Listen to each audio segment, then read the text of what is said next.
let's celebrate Banned Book Week, the week celebrating the freedom to read whatever we want and not supporting the archaic method of suppressing and censoring information by banning books. But in related news, ironically enough, The Fault in Our Stars by John Green was banned in Riverside, California middle school rooms, to which John Green had a great response. I guess I'm happy and sad. I am happy because apparently young people in Riverside, California will never witness or experience mortality since they won't be reading my book, which is great for them. But I also am sad because I was really hoping I would be able to introduce the idea that human beings die to the children of Riverside, California, and thereby crush their dreams of immortality.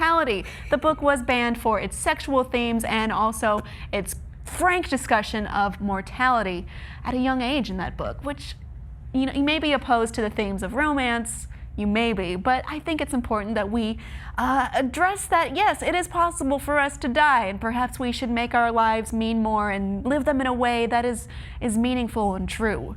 I mean, talk about an archaic kind of outlook on literature. At least they're not burning them.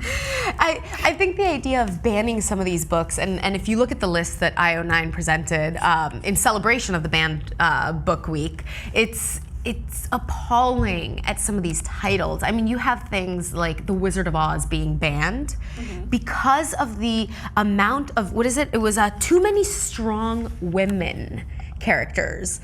That should be a man.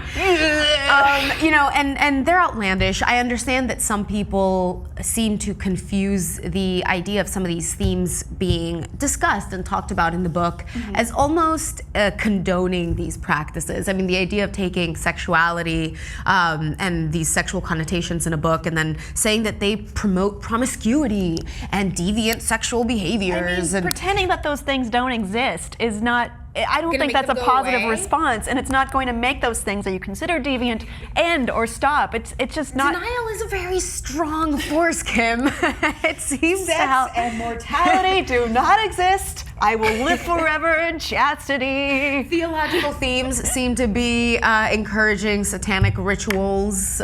You know, cursing and swearing are again inducing more profanity. 451, which is a classic by Ray Bradbury, which is required reading, I believe, in most American high schools, was banned for swearing and questionable themes that weren't suitable for young readers. There were words like "goddamn."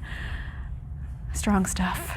I'm against sheltering young readers from language and literature, and I'm not, you know, obviously I'm not confusing some maybe sexual themes in 1984, George Orwell's novel, with grabbing Hustler magazine. That there's a very big difference here, but these are classics. We're talking about Little Red Riding Hood. Now, why was that banned? Being banned because it was promoting alcoholism. I don't remember alcohol in that story. Oh, but you might forget that Little Red Riding Hood carried a bottle of wine in her basket to her grandmother. And so this book said the word wine. It's obviously teenage delinquency. Clearly, the Brothers Grimm were exactly, you know, encouraging the youth to become alcoholics because of this small detail. So I think that we're taking things a little bit too far sometimes with these things, and I'm happy that we have Banned Books Week and we are all encouraged to read the books that maybe, Well, so many of these books are classic books. We have Brave New World. We have 1984, which oddly enough, they talk about projection. It was banned in the USSR for criticizing Stalin's regime, not communist enough, but it was also challenged by parents in Florida for being pro-communist. So which is it? Is it too communist? Is it not communist enough? I don't know, but I think there's a lot of people applying their own projected views onto the text a lot of the time and perhaps being scared of those views. Or ideas, or words.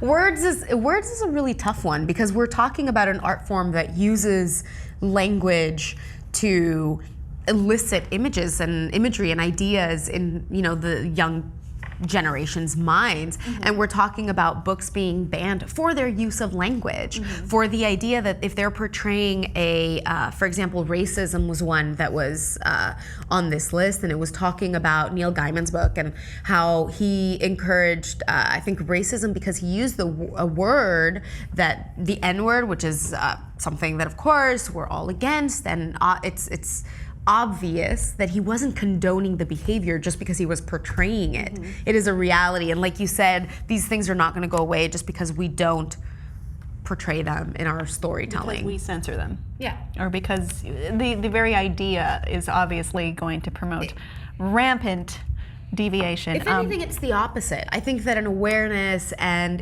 storytelling is a very strong tool to address social issues.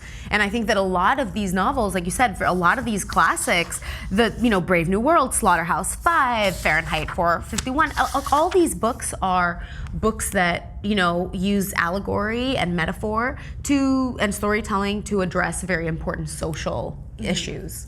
So I think it's good for our youth to be exposed to that. Even if perhaps your personal opinion is your child should not be involved with whatever the pro version of, or the in accordance version of whatever this topic is. You should still know, even if you hate these things or you're opposed to them, what they are. It's suppressing any kind of knowledge. It's very harmful to me, and I'm happy that we have this book where we're like, look how stupid we used to be. Let us open our minds. Let us read these books. Let us learn about them and about the topics they convey.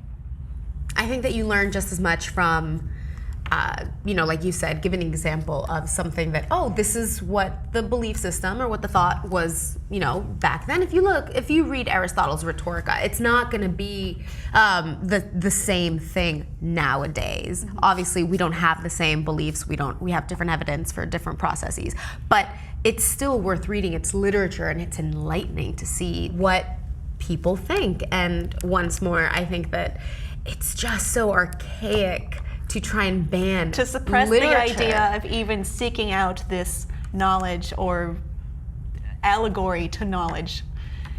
Yeah, and I don't think that our youth is kind of exposed to anything that they can't Google on their smartphones nowadays. It's a little ridiculous to ban books, and it's this week is great because we're discussing, this old notion that banning books and banning ideas and censoring ideas is going to fix society and fix our youth.